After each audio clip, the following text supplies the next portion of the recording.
सीधा रुख कर लेते हैं भोपाल का। राष्ट्रीय विज्ञान दिवस के अवसर पर कार्यक्रम का आयोजन किया गया है। सीएम डॉक्टर मोहन यादव भी कार्यक्रम में मौजूद हैं। अपर मुख्य सचिव मध्य प्रदेश शासन विज्ञान एवं प्रौद्योगिकी विभाग यहाँ विशिष्ट अतिथि के रूप में मौजूद हैं। मैं डॉक्टर विवेक कटारे जो सीनियर प्रिंसिपल साइंटिस्ट और हेड लैंड यूज अर्बन सर्वे डिवीजन है एवं CP उइके जी से अनुरोध करूंगा कि वो हमारे अपर मुख्य सचिव महोदय का स्वागत करें।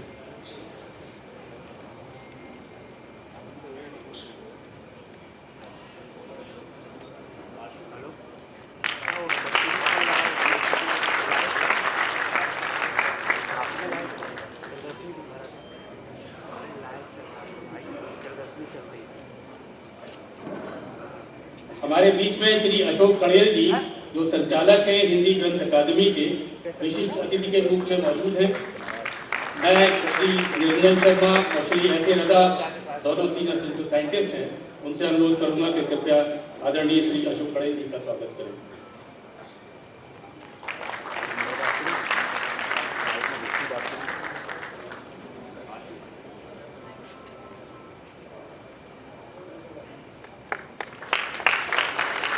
माननीय मुख्यमंत्री जी के संस्कृति सलाहकार एवं निदेशक महाराजा विक्रमादित्य शोध पीठ स्वराज संस्थान श्री राम तिवारी जी भी हमारे बीच में विशिष्ट अतिथि के रूप में मौजूद हैं। मैं अनुरोध करूंगा डॉक्टर अनिल खरे, श्रीमती नीलिमा अग्रैया एवं श्री राजेश शिंदे जी से तो वो कृपया माननीय श्री राम तिवारी जी का स्वागत करें।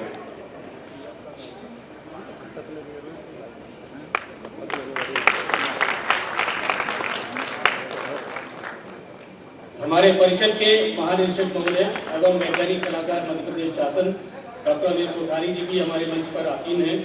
मैं अनुरोध करूंगा डॉक्टर कपिल खरे एवं डॉक्टर आलोक चौधरी से कि वो कृपया बुके देकर डॉक्टर अनिल कोठारी जी का स्वागत करें।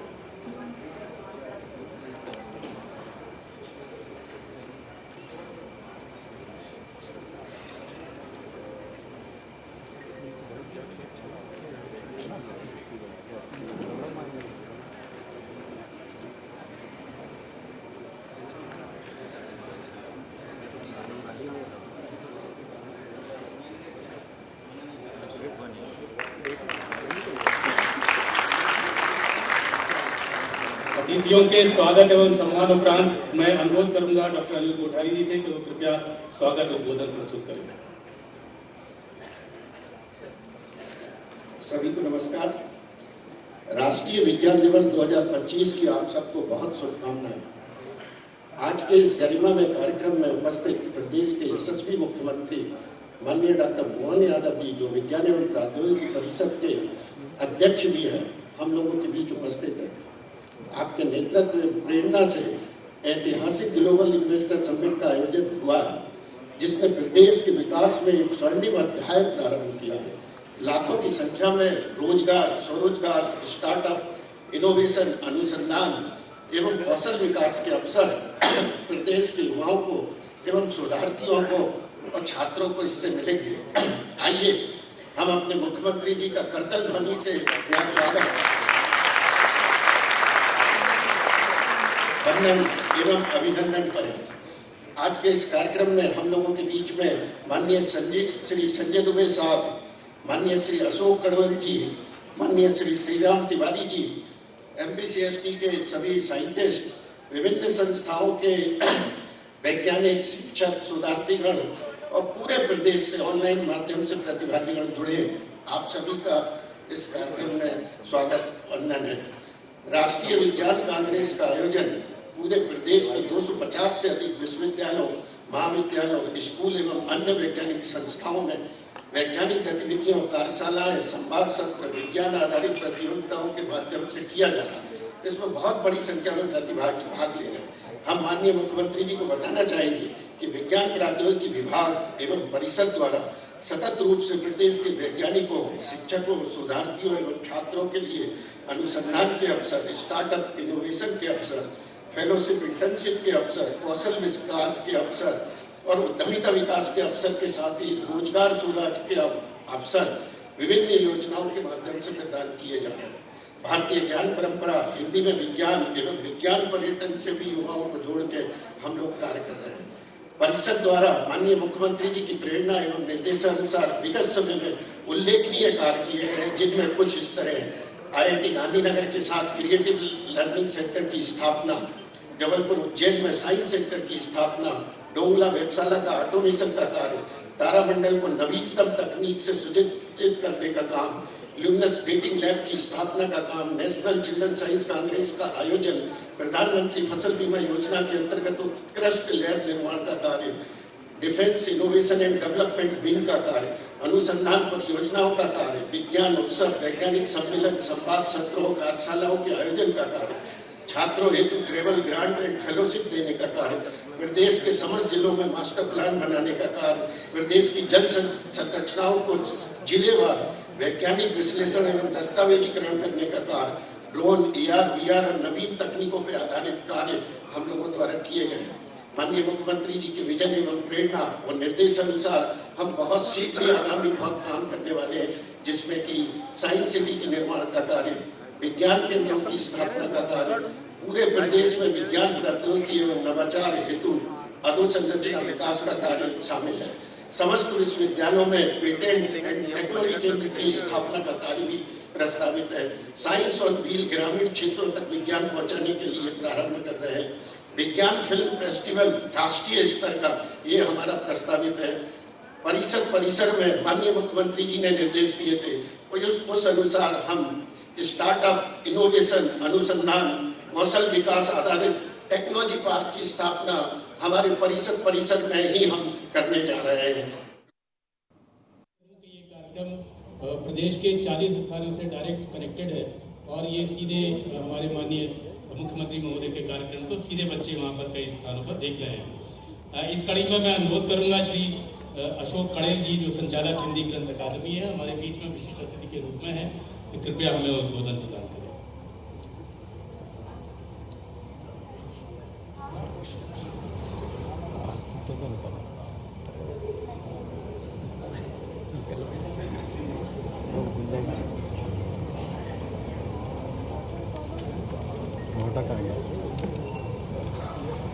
माननीय हम लोगों से शुरू करूंगा।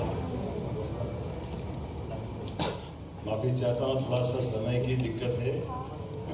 मेरी सबसे पसंद का विषय और थोड़ा समय की मारामारी है। मैंने कहा कि मैं कमिटमेंट किया था, आऊँगा जरूर।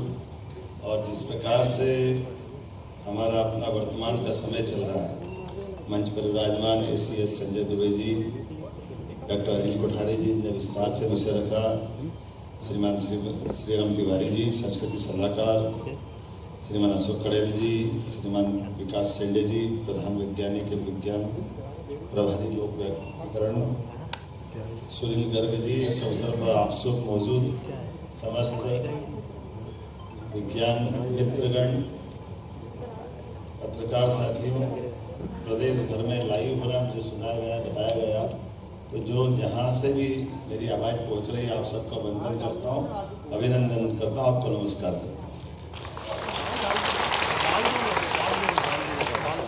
आज का समय वाकई अद्भुत समय चल रहा है। इस समय यशस्वी प्रधानमंत्री के नेतृत्व में सभी विभागों में अपनी समान रूप से उनकी अपनी अपनी भावना के अनुसार जिस प्रकार से प्रगति करना चाहिए, वो सारे चीज़ों की छूट मिली हुई है। और मुझे इस बात का और आनंद है कि इन छूट में सबसे ज़्यादा नवीन तकनीक और नवीन प्रकार की व्यवस्थाओं के लिए उदारता पूर्वक जिस प्रकार से यशस्वी प्रधानमंत्री का प्रोत्साहन मिल रहा है, वो काबिले तारीफ है। हम उनका अभिनंदन करते हैं, उनको बधाई देते हैं। कितना अच्छा लगता सुनकर के ही कि आप हमारे अपने देश के उदाहरण दुनिया भर में जा रहे हैं। डिजिटल पेमेंट का मामला हो, कोविड के समय ऐप के माध्यम से टीकों का रिकॉर्ड बनाने का मामला हो। आप बताइए, ये इंग्लैंड, अमेरिका, बड़े बड़े देश, लेकिन कोविड के टीके के हिसाब किताब रखने में उनके यहाँ इसका कोई सिस्टम नहीं था। किसको 6 महीने का समय मिलना चाहिए, एक दिन भी ऊपर नीचे नहीं आ रही। इतना बड़ा देश, कई सारे देशों को अगर अपने में समाहित करने, मुझे लगता है 100 से ज़्यादा देश आ जाए अपने एक देश के अंदर। इतनी बड़ी आबादी हमारी है, लेकिन उसके बावजूद भी व्यवस्था कितनी सुव्यवस्थित है, उसका एकमात्र कारण विज्ञान है। इस विज्ञान के आधार पर जो अपने नवीन तकनीक का, नई नई प्रकार की व्यवस्थाओं का लगातार जिज्ञासु होना, प्रोत्साहन होना और उससे बढ़कर के अच्छी चीजों को लागू करने की हिम्मत होना, ये जो समय है वाकई ये नरेंद्र मोदी जी का समय है। हमें इस बात का आनंद है। आज विज्ञान दिवस है और विज्ञान दिवस के अवसर पर हम सब जानते हैं कि मध्य प्रदेश सरकार भी लगातार प्रोत्साहन दे रही है। यद्यपि हम जानते हैं श्रीमान चंद्रशेखर वेंकट रमन 28 फरवरी 1928 को आपने रमन प्रभाव की खोज की थी और राष्ट्रीय विज्ञान दिवस इसीलिए प्रत्येक वर्ष इसी दिन आज मनाया जाता है 28 फरवरी। और अब ये एक अलग बात है कि 28 फरवरी का दिन हमारा सबसे छोटे महीने वाला दिन में आता है, इससे छोटा महीना होता नहीं। और ये तो अच्छा हुआ 28 में बने, 29 में होती तो 4 साल में एक बार मनाते।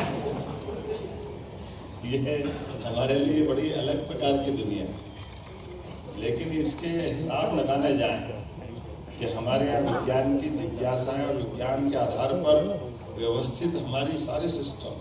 अभी मुझे दूरबीन दिया गया भेंट, और हम सब जानते हैं कि दूरबीन का आविष्कार किसने किया? किसने किया? गैलीलियो ने। गैलीलियो के पहले तो कोई मालूम नहीं था। मालूम था? नहीं था। फिर पंडित जी नवग्रह की पूजा कैसे कराते थे? कोई भी कोई आयोजन हो, कोई भी प्रयोजन हो, किसी प्रकार के काम की सफलता की शुरुआत तो नवग्रह हमारे सबसे पहले। तो ये हमसे बड़ा खगोल में विश्वास करने वाला विज्ञान का कौन सा देश है जिसको ये सब मालूम है? कितने साल तक पृथ्वी की परिक्रमा सूर्य करता है, सूर्य की परिक्रमा पृथ्वी करती है, इसका हिसाब लगाने में विदेश वाले घूम रहे थे। और एक ने जिसने बेचारे ने कहा तो उसको फांसी पर लटकाने की बात कर। ऐसे हुआ ना, ये तुम गलत कह रहे हो और ये धर्म के विरुद्ध है और पता नहीं क्या क्या धर्म बता दिया उसके काम, लेकिन सच्चे अर्थों में। और ये जो गुरुत्वाकर्षण का नियम न्यूटन का ऐसे है ना, तो ये है ना, तो ये गुरुत्वाकर्षण का नियम, ये गुरुत्वाकर्षण का नियम का शब्द को दूसरा दिया गया है विदेश वालों ने। अच्छा, गुरुत्व समझते हैं क्या? गुरुत्व क्या होता है? हाँ, ग्रेविटी होती तो ग्रेविटी होती क्या है? गुरु का तत्व तो पूछ रहा हूं, गुरु का तत्व का मतलब क्या है?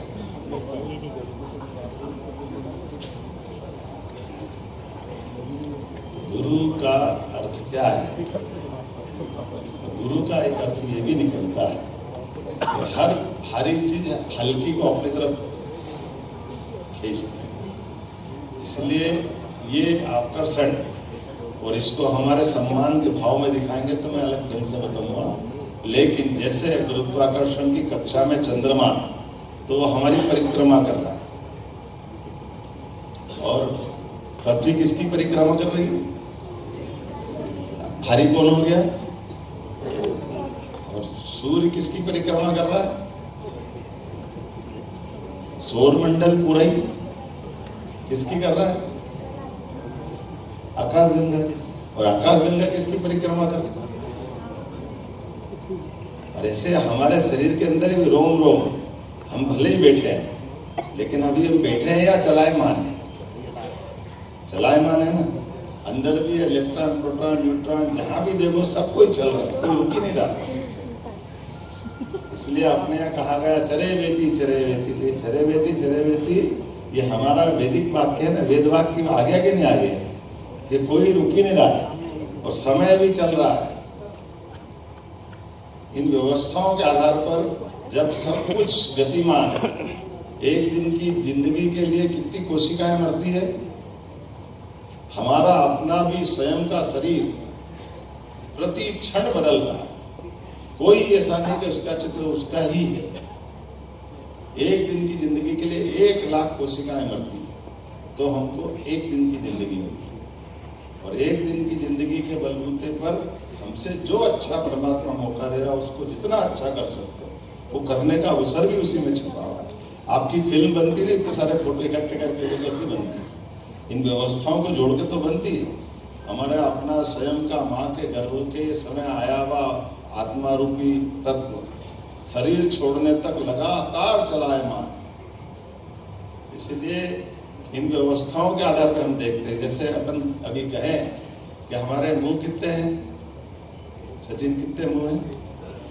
एक। और मैं कह रहा हूं एक से ज्यादा है तो एक मां के गर्भ में कौन सा था? तो 2 हो गए। और आगे बढ़ाओ, कितने मुंह हैं? अरे रोम रोम से सांस ले रहे हैं। आपको बीमार हो जाए तो कहीं भी इंजेक्शन ठोक के दवाई पहुंचाते कि नहीं पहुंचाते? तो दवाई पहुंच गई कि नहीं पहुंच गई? तो एक मुंह था तो इतने सारे मुंह कैसे होगा? कहां कहां लगा देते हो बताओ? मौका पड़े तो खोपड़ी में भी ठोक देते हैं। लेकिन ये अगर अब मुंह नहीं होता तो अंदर कैसे इंजेक्ट होता है, दवाई अंदर कैसे जाती है? तो इसीलिए एक शब्द है यत पिंडेतर ब्रह्मांड है। जैसा हमारा पिंड है वही ब्रह्मांड। अर्जुन से संवाद में भगवान कृष्ण ने ये जब उसकी जिज्ञासा बढ़ती गई तो उन्होंने कहा अर्जुन मैं जब ये सूर्य चंद्र तारे नहीं थे तब भी मैं था और आज भी हूं। तो थोड़ा सा अपने जैसे सहज मानव भाव होने के कारण से अर्जुन ने कहा मेरे तो समझ में नहीं आ रही बात। आप कह लो सूर्य तो कितना कब से सूर्य से सृष्टि चलती है, आप तो अभी नंद बाबा के घर से यहाँ आ रहे हैं, कहाँ दुनिया आई कैसे चक्कर है?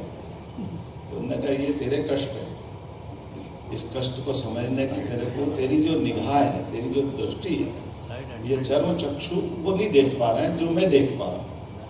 तो उन्होंने कहा मैं नहीं देख पा रहा तो आप दिखाओ, कैसे दिखाओगे? मेरे को वो दिखा दो तो मैं मानूं, मेरे तो समझ में नहीं आ रहा।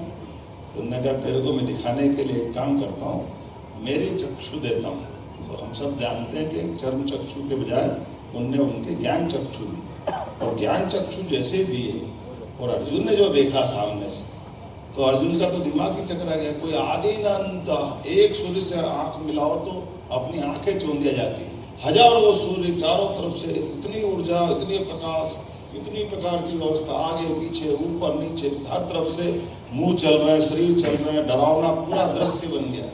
जैसे अभी आपके शरीर में मैंने कहा रोम रोम से अगर अपन इसको माइक्रोस्कोप से देखोगे तो ये भी आपके यहाँ शरीर के सारे तत्व अपने चलायमान दिखाई देंगे। तो डर के मारे उसने कहा भगवान ये तो अब आप समझ गया कि वास्तव में आप जो कह रहे हो, लेकिन मुझे तो वो चतुर्भुज रूप दिखाओ जिसको मैं देखना चाहता हूँ। तो फिर भगवान उसको प्रसन्न थे, उनने वापस अपना वो स्वरूप समेटा और फिर वो अपना स्वरूप और उस स्वरूप को भी दिखा कर, और उस स्वरूप को देखने के बाद उन्होंने देखा कि ये देखो सब कुछ चलायमान। जिस अर्जुन को ये ध्यान में था कि ये सारे कौरव पांडव युद्ध करेंगे और मरेंगे जिएंगे, ये अपनी आंखों के सामने देख रहे हैं कि भगवान मुंह खोल रहा है और दौड़ता हुआ उसमें दुर्योधन उसके जब मुंह में मरने के लिए दौड़ा जा रहा है, भीष्म पितामह दौड़ रहे हैं, द्रोणाचार्य दौड़ रहे हैं, कृपाचार्य दौड़ रहे, कोई इस दांत में फंस रहे, कोई उस दांत में फंस रहा है, अपने आप चकनाचूर होते जा रहा है, लगातार कोई रुक ही नहीं रहा। तो जीवन का एक अर्थ ये कि सब कोई मृत्यु की ओर दौड़ रहे हैं, इसको जीवन भी माना गया। हम सब जो आज अपना जीवन पा रहे हैं, असली में जीवन तो जन्म के साथ एक ही बार मिला, अब कोई जीवन नहीं मिलना, अब मिलना केवल जब आपका समय पूरा होगा। तो हम कोई हरेक कोई कहां से कैसे कैसे उस अनंत आकाश की तरफ दौड़ रहे हैं जहां से हमारी यात्रा हुई होगी। उस यात्रा तक पहुंचने का मार्ग जीवन है, और ऐसे सारे रहस्यों को अपने बीचों में से जो सृष्टि प्रकृति के साथ बिखरे हुए उनको अपने रहस्यों को खोलते हुए अपने सामने रखने के आधार पर प्रयास करने का नाम विज्ञान है। इसलिए विज्ञान दिवस की बधाई बोलिए अपनी ओर से आप सबको शुभकामनाएं। धन्यवाद माननीय आपके द्वारा आशीर्वचन प्रदान करने के लिए। आपकी उपस्थिति का लाभ लेते हुए हम अनुरोध करेंगे कि हमारे आगामी कार्यक्रमों के कुछ पोस्टर हैं उनका भी विमोचन कर सकें। सबसे पहले फसल बीमा हेतु क्षमता विकास कार्यक्रम डॉक्टर जीडी बैरागी, सीनियर प्रिंसिपल साइंटिस्ट और हेड एग्रीकल्चर डिवीजन है। प्रधानमंत्री फसल बीमा योजना भारत सरकार की फसल बीमा योजना है। इस योजना का 100% उपयोग कर फसल बीमा दावों का निराकरण करने में मध्य प्रदेश पहला। इस कार्यक्रम के अंतर्गत परिषद द्वारा आर्टिफिशियल इंटेलिजेंस और मशीन लर्निंग का उपयोग कर हल्का स्तर पर 10 फसलों का क्षेत्रफल एवं उत्पादन के आकलन का पूर्वानुमान प्रस्तुत किया गया है। तमिलनाडु कर्नाटका के अधिकारी परिषद के आकर इस तकनीक के मध्य प्रदेश में परिवादियों को समझकर जा चुके हैं। परिषद राजस्थान को भी इस तकनीक के उपयोग में सहयोग प्रदान कर रही है।